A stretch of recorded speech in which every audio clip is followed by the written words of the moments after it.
Bismillahirrahmanirrahim. Assalamualaikum warahmatullahi wabarakatuh. Selamat pagi dan salam sejahtera untuk kita semua. Apa kabar semuanya? Semoga dalam keadaan sehat dan semangat untuk mengikuti kegiatan PJJ pada pagi hari ini. Kembali lagi di pelajaran akuntansi keuangan untuk kelas 11 akuntansi keuangan lembaga. Seperti biasa, sebelum memulai kegiatan pembelajaran, alangkah baiknya kita awali dengan berdoa menurut agama dan kepercayaan masing-masing, agar kita diberi kemudahan dalam menuntut ilmu, dan ilmu yang akan kita peroleh bisa bermanfaat. Pada pertemuan sebelumnya, kalian sudah mengerjakan tugas 10, yaitu mengenai soal pencatatan piutang wesel. Di situ Ibu memberikan 5 soal. Kita akan membahas soal tersebut satu persatu. Soal yang pertama, pada tanggal 1 Maret 2020, dijual barang dagang sebesar 2 juta pada toko laris secara kredit. Tanggal 3 Maret, ditarik wesel atas nama toko laris untuk piutang dagang yang terbentuk pada tanggal 1 Maret. Yang diminta soal adalah buatlah pencatatan yang berkaitan dengan transaksi tersebut. Kalau diminta pencatatan, berarti kita mesti menganalisis transaksi per harinya. Di sini disebutkan pada tanggal 1 Maret dijual barang dagang sebesar 2 juta pada toko laris secara kredit. Dari transaksi pada tanggal 1 Maret itu berarti kita mengetahui bahwa terjadi penjualan kredit. Penjualan kredit berarti akan muncul yang namanya piutang dagang karena kita selaku toko larisnya itu menjual barang kepada toko laris. Jadi, piutang dagangnya bertambah sebesar 2 juta rupiah. Lalu, karena itu berdasarkan transaksi penjualan, maka penjualannya juga bertambah sebesar 2 juta rupiah. Selanjutnya, pada tanggal 3 Maret, berarti akan muncul nih transaksi tanggal 3 Maret, ditarik wesel atas nama toko laris. Jadi sebelumnya kan penjualan kredit seperti biasa. Tapi tanggal 3 Maret dibuatkan wesel tagihnya, ditarik nih wesel tagihnya. Maka si piutangnya menjadi dihilangkan, lalu muncullah si wesel tagih. Berarti pencatatannya, wesel tagihnya menjadi bertambah sebesar 2 juta rupiah di debit, dan piutangnya menjadi berkurang sebesar 2 juta di kredit. Sudah, itu untuk jawaban transaksi atau soal nomor 1. Kita berlanjut ke soal nomor 2. Soal nomor 2, pada tanggal 6 Januari, PD Serasi menjual barang kepada toko Harmoni sebesar 8 juta menggunakan wesel berbunga 12% per tahun dengan jangka 60 hari. Diasumsikan 1 bulan 30 hari. Yang diminta adalah buatlah pencatatan akuntansi berdasarkan transaksi tersebut. Nah, sama seperti yang tadi ketika diminta adalah pencatatan akuntansinya, maka lihat tanggal-tanggal terjadinya transaksi.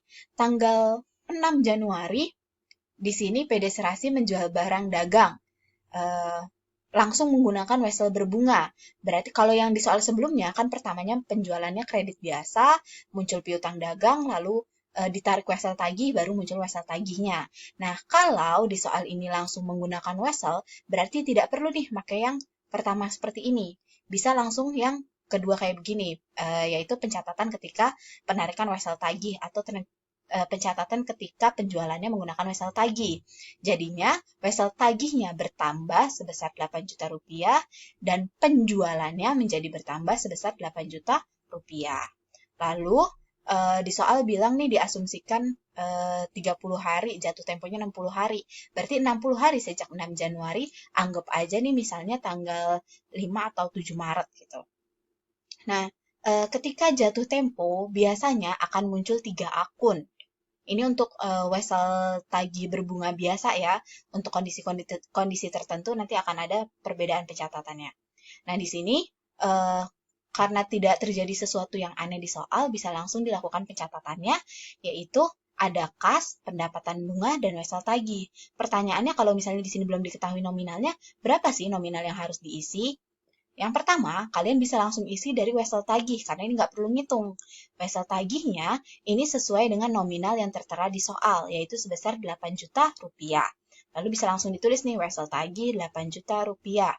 Letaknya di kredit, karena sudah berkurang wesel tagihnya, karena sudah jatuh tempo kan sudah dibayarkan. Berarti wesel tagihnya hilang nih, 8 juta rupiah. Selanjutnya, menghitung pendapatan bunga, karena di Weselnya ini disebutkan wesel berbunga, maka tugas kalian adalah menghitung besarnya bunga. Cara menghitung besarnya bunganya adalah 8 juta atau nilai nominal dikali persentase bunga dikali masa jatuh tempo per 360. Di sini 360 karena bunganya per tahun. Ini dibilang 12% per tahun, berarti di sini per 360. Maka akan ditemui hasilnya yaitu sebesar Rp160.000. Jadi bisa diisi pendapatan bunganya sebesar Rp160.000. Kenapa dikredit? Karena kategori pendapatan bunga itu ketika bertambah letaknya di kredit. Selanjutnya, jadi berapa jumlah uang kas yang akan diterima ketika jatuh tempo? Jumlah uang kas yang akan diterima ketika jatuh tempo adalah sebesar wesel tagih ditambah pendapatan bunga. Jadi 8 juta ditambah 160.000, maka kas yang akan diterima oleh PD Serasi adalah sebesar Rp8.160.000. Kita berlanjut ke soal yang ketiga. Soal yang ketiga di sini PD Riza memiliki wesel tagih atas nama Toko Rindu dengan nominal 6 juta, bunga 12% setahun, dan jangka waktu 90 hari tertanggal 1 Maret, dan tanggal jatuh tempo untuk wesel tersebut adalah 30 Mei 2020. Tanggal jatuh temponya sudah disebutkan di soal. Pada tanggal 31 Maret 2020, PD Riza mendiskontokan wesel tersebut kepada Bank XYZ dengan diskonto 10%. Jadi nih, awalnya si PD Riza kepada Toko Rindu ini menjual barang dagangnya dengan wesel berbunga. Jatuh temponya tanggal 30 Mei. Tetapi sebelum 30 Mei, yaitu pada tanggal 31 Maret, si PD Riza ini mendiskontokan wesel tersebut kepada Bank XYZ. Ada diskonnya itu sebesar 10%. Yang diminta dari soal nomor 3 ini adalah hitunglah besarnya uang yang akan diterima oleh PD Riza ketika melakukan pendiskontoan kepada Bank XYZ. Kalau di soal nomor 1 dan 2 itu diminta untuk melakukan pencatatan, nah sedangkan di soal nomor 3 ini hanya diminta untuk menghitung besarnya nilai yang akan diterima oleh si PD Riza. Cara menghitungnya yang pertama adalah nilai nominalnya berapa. Nilai nominalnya berdasarkan yang di soal langsung nih 6 juta rupiah. Lalu karena ini wesel berbunga, maka bunganya sebesar 12%. Kita mesti menghitung besar bunganya, yaitu nilai nominal dikasih persen bunga dikali jangka jatuh tempo per 360 hari karena bunganya 12%. Selanjutnya, berdasarkan penghitungan diketahui bahwa besarnya bunga dari wesel tersebut adalah sebesar Rp180.000. Lalu nilai jatuh tempo dari wesel tersebut berarti nilai nominal ditambah bunganya yaitu 6 juta ditambah 180.000 yaitu 6.180.000 rupiah. Itu adalah nilai ketika jatuh tempo. Sayangnya tanggal 31 Maret si PD Riza ini melakukan diskonto atau mengalihkan wesel tersebut kepada Bank XYZ. Nah, ketika melakukan pendiskontoan, perlu dihitung nih, berapa hari sih jangka antara melakukan pendiskontoan hingga jatuh tempo. Setelah dihitung, ini adalah 60 hari. Untuk menghitung besarnya diskonto dari transaksi tersebut adalah nilai jatuh tempo, bukan nilai nominal yang ada di wesel ya, tapi nilai jatuh tempo, yaitu berdasarkan perhitungan tadi nih. 6.180.000 dikali persen diskonto, bukan persen bunga. Persen diskonto yaitu diskon sebesar 10%, berarti masukin 10%, dikali, kalau yang soal menghitung bunga, dihitungnya kan sesuai dengan jangka jatuh tempo. Nah, sedangkan kalau untuk menghitung diskonto, berarti dihitung dari sejak tanggal pendiskontoan hingga tanggal jatuh tempo. Itu ada kurang lebih 60 hari, berarti bikin 60 hari per 360, maka ditemukan hasilnya adalah 103.000. Nah, nilai yang akan diterima adalah sebesar 6.180.000 dikurang. Kenapa dikurang? Karena diskon. Kalau misalnya kita beli barang diskon kan artinya pengurangan harga ya. Nah, sama juga nih ketika melakukan pendiskontoan wesel, ketika diskonto, maka nilai diskontonya ini mengurangi nilai jatuh tempo, yaitu sebesar hasilnya Rp6.077.000. Kita lanjut di soal yang keempat. Pada tanggal 13 April, PT Nusantara menarik wesel tagih pada UD Maju sebesar 6 juta dengan jangka waktu 90 hari, tanggal 12 Juli 2020. Atau ini tanggal jatuh temponya, ini tanggal transaksinya. Nah, selanjutnya, pada tanggal 13 Mei 2020, PT Nusantara membutuhkan dana, akhirnya melakukan pendiskontoan kepada Bank Dana, diskontonya sebesar 10%. Yang diminta adalah hitunglah besarnya uang yang diterima PT Nusantara dan buatlah pencatatan akuntansinya. Kalau di soal nomor 1 dan 2 hanya diminta pencatatannya, di soal ketiga hanya diminta menghitung, di soal yang keempat diminta untuk menghitung besarnya dan membuat pencatatannya. Berarti akan ada 2 jawaban. Kita mencari jawaban yang pertama. Yang pertama, untuk mencari jumlah uang yang diterima atau nilai yang diterima, sama seperti yang soal nomor 3. Pertama, tulis dulu berapa nilai nominalnya. Ini sesuai yang tertera di wesel atau di soal. Di sini 6 juta rupiah. Lalu, di sini Bu, di sini kok nggak ada bunganya gitu. Ya, artinya seperti yang sudah kita pelajari, wesel itu ada 2 jenis, ada wesel berbunga dan ada wesel tidak berbunga. Kalau di soal tidak menyebutkan bunga, ya berarti kita nggak perlu repot-repot menghitung nilai bunganya. Gitu ya.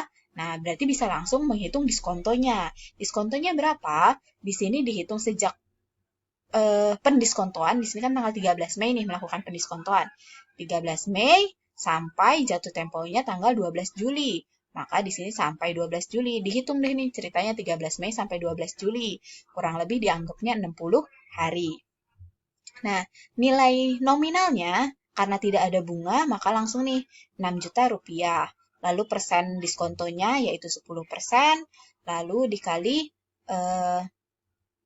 sisa waktu jatuh temponya yaitu 60 hari per 360 karena persentasenya per tahun, maka hasilnya adalah Rp100.000. Sehingga jumlah uang yang diterima adalah sebesar Rp5.900.000. Berasal dari nilai nominal 6 juta dikurang diskonto atau diskonnya atau potongan harganya sebesar Rp100.000. Nah, hasilnya jadi Rp5.900.000. Nah, selanjutnya untuk pencatatan di sini sebenarnya bisa muncul 2 nih. Yang pertama adalah tanggal 13 April. Kalau tanggal 13 April, di sini kan langsung penarikan wesel. Kalau penarikan wesel berarti jurnalnya bagaimana? Ya, jurnalnya jadi wesel tagih pada penjualan sebesar 6 juta rupiah. Sama seperti yang ada di transaksi nomor 2. Nah, selanjutnya ketika terjadi pendiskontoan, maka di sini ada muncul lagi nih pencatatan transaksinya, yaitu pencatatan untuk pendiskontoan wesel tidak berbunga oleh PT Nusantara, yaitu sebesar, nah karena di sini diskontonya tidak berbunga, maka akan muncul 3 akun ini, yaitu ada kas, biaya bunga, dan wesel tagih. Kas sama biaya bunganya di debit, wesel tagihnya di kredit. Pertanyaan selanjutnya, berapa sih angka-angka yang seharusnya diisi? Yang pertama sama seperti yang tadi, bisa langsung diisi nih wesel tagihnya sesuai yang ada di soal, yaitu 6 juta rupiah. Nah, berdasarkan hasil penghitungan yang tadi, kita kan langsung tahu nih jumlah uang yang diterima oleh si PT Nusantara adalah sebesar 5.900.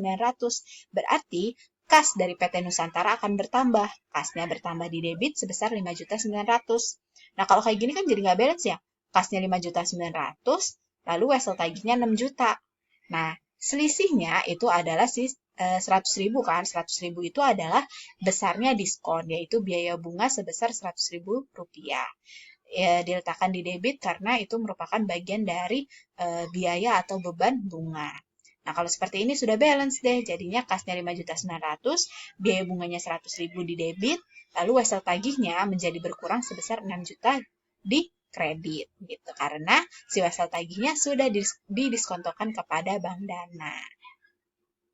Kita lanjut ke soal yang kelima. Di soal yang kelima ini adalah berupa rangkaian transaksi.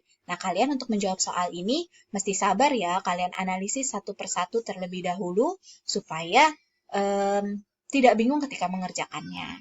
Harus sabar ketika mengerjakan soal seperti ini. Soal nomor 5 ini kita akan membahasnya satu persatu. Mulai dari poin yang A. Pada tanggal 5 April 2020, PT Anugrah menjual barang dagang kepada PT PD Maju sebesar 5 juta menggunakan wesel berbunga 12% jangka waktu 60 hari atau 4 Juni 2020 jatuh temponya. Nah, di transaksi yang ini berarti kita bisa menyimpulkan kalau tanggal 5 April langsung terjadi penjualan dengan wesel berbunga.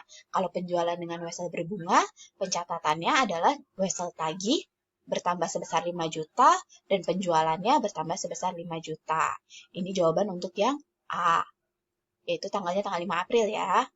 Selanjutnya, poin yang B, pada 4 Mei, ini berkaitan ya kelima soal ini, PT Anugrah mendiskontokan wesel tersebut kepada Bank Raya dengan diskonto sebesar 10%. Nah, di sini dihitung nih, berapa sih nilai yang akan diterima.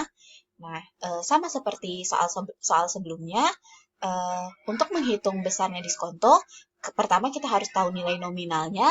Nilai nominalnya seperti yang tertera di soal yaitu 5 juta, lalu bunganya adalah nilai nominal yang 5 juta dikali persen bunga, yaitu 12%, dikali jangkanya 60 hari per 360, yaitu hasilnya adalah sebesar Rp100.000.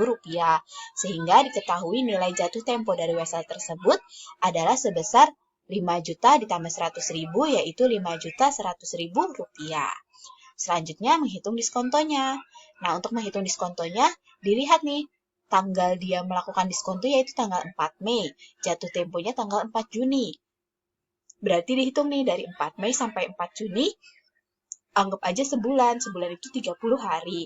Jadi nilai nominalnya setelah jatuh tempo yaitu 5.100.000 dikali persen diskonto yang ada di soal nih sebesar 10% dikali jangka antara pendiskontoan hingga jatuh tempo yaitu 30 hari per 360 sehingga ditemui nilai diskontonya adalah sebesar 42.500. Sehingga nilai yang diterima yaitu sebesar 5.100.000 dikurang 42.500, hasilnya adalah Rp5.057.500. Selanjutnya ketika sudah bisa menghitungnya, lalu dicatat nih penjualan dengan diskonto, yaitu tadi nih kasnya muncul akunnya adalah kas, pendapatan bunga, dan wesel tagih yang didiskontokan. Wesel tagih yang didiskontokan ini sesuai yang tertera di soal. Sesuai yang tertera di wesel tagih, yaitu sebesar nilai nominal 5 juta rupiah. Lalu, pendapatan bunganya, ini kan tadi udah dihitung nih, langsung ke kas yang diterima adalah nilai yang diterima, yaitu sebesar 5.057.500. Nah, di sini ada selisih sebesar 57.500. Nah, 57.500 ini masuk ke dalam pendapatan bunga karena melakukan penjualan wesel tagih secara diskonto atau melakukan pendiskontoan wesel tagih. Ini sebesar selisihnya. Selanjutnya yang poin C. Poin C soalnya adalah pada 4 Juni 2020, Bank Raya menagih wesel yang telah jatuh tempo pada PT Anugrah karena PD Maju tidak dapat membayar utangnya serta membebankan beban protes sebesar Rp50.000. Nah, tadi kan si PT Anugrah menjual weselnya kepada Bank Raya. Tetapi pada saat jatuh tempo, si PD Majunya nggak bisa ngebayar nih. Lalu apa yang terjadi? Ketika terjadi kasus seperti itu, di sini yang perlu dihitung adalah jumlah tagihannya. Pada saat jatuh tempo, PD Maju tidak dapat membayar utangnya, sehingga Bank Raya nagihnya ke PT Anugrah, yaitu kepada si penjual wesel. Rinciannya, yaitu sebesar nilai jatuh tempo. Nilai jatuh temponya yaitu yang ini ya, yaitu sebesar 5.100.000 ditambah beban protes. Di soal bilang nih beban protesnya adalah sebesar Rp50.000. Sehingga jumlah tagihan dari Bank Raya kepada PT Anugrah adalah sebesar 5.100.000 ditambah 50.000 yaitu Rp5.150.000. Lalu bagaimana mencatat transaksi pada saat jatuh tempo? Di sini ada 2 kali pencatatan. Pencatatan yang pertama, sama-sama semuanya terjadi tanggal 4 Juni, karena jatuh temponya adalah tanggal 4 Juni. transaksi yang pertama adalah piutang usahanya itu menjadi bertambah, piutang usaha kepada PD Maju. Jadi yang sebelumnya kan menggunakan wesel, tapi ternyata wesel tersebut tidak bisa dibayar. Akhirnya muncul lagi nih berarti si PD Maju itu punya piutang kepada PT Anugrah. Kita memposisikan diri kita sebagai PT Anugrah ya. Piutangnya menjadi bertambah sebesar 5.150.000, tapi di sisi lain utang kita kepada Bank Dana juga menjadi bertambah, yaitu sebesar Rp5.150.000. Karena tadi tuh sudah jatuh tempo, tapi si PD Majunya belum bisa bayar. Lalu yang kedua adalah wesel tagih yang didiskontokan. Ini kan tadi muncul nih wesel tagih yang didiskontokannya sebesar 5 juta. Kita udah seneng nih, kita sudah berhasil menjual gitu. Tapi ternyata ketika menjual wesel tagih kepada Bank Dana, si PD Majunya belum bisa bayar. Akhirnya kita sebagai PT Anugrah mau nggak mau menanggung hal tersebut. Sehingga di sini wesel tagih yang didiskontokannya muncul kembali sebesar 5 juta, lalu di sini wesel tagihnya berkurang sebesar 5 juta rupiah juga. Soal yang keempat, yang D, poin D. Pada 6 Juni, PT Anugrah membayar wesel yang telah jatuh tempo pada Bank Raya. Tanggal 4 tadi itu masih ngitung berapa sih besar tagihannya dan berapa besar utang atau yang harus dibayarkan kepada Bank Raya. Nah, dibayarnya tanggal 6. Nah, bagaimana pencatatannya? Pada tanggal nih, mencatat pembayaran utang kepada Bank Dana pada tanggal 6 Juni, berarti utang Bank Dana yang ini nih yang tadi muncul, utang tadi yang muncul tanggal 4 menjadi berkurang sebesar 5.150.000, lalu kasnya menjadi berkurang juga sebesar 5.150.000 karena digunakan untuk membayar hutang kepada Bank Dana. Lalu selanjutnya di soal yang E. Pada 10 Juni, PD Maju membayar piutang dagang ditambah dengan bunga 12% per tahun. Pencatatannya bagaimana? Pencatatannya seperti ini. Sama seperti ketika ada orang yang membayar piutang usahanya, tapi disertai dengan bunga karena sudah terlambat membayar. Di sini perlu dihitung besarnya bunga. Bunganya sebesar nilai jatuh tempo dikali persen bunga dikali lamanya keterlambatan. Kan tadi jatuh temponya itu 4 Juni. Lalu dibayarnya tanggal 10 Juni. Maka itu adalah 6 hari. 6 per 360. Maka hasilnya adalah 10.300. Ini adalah bunga. Lalu pencatatannya adalah piutang usahanya. Pertama yang diketahui ini nih, piutang usaha dari PD Maju sebesar 5.150.000. Piutangnya menjadi berkurang karena sudah dibayar 5.150.000 rupiah.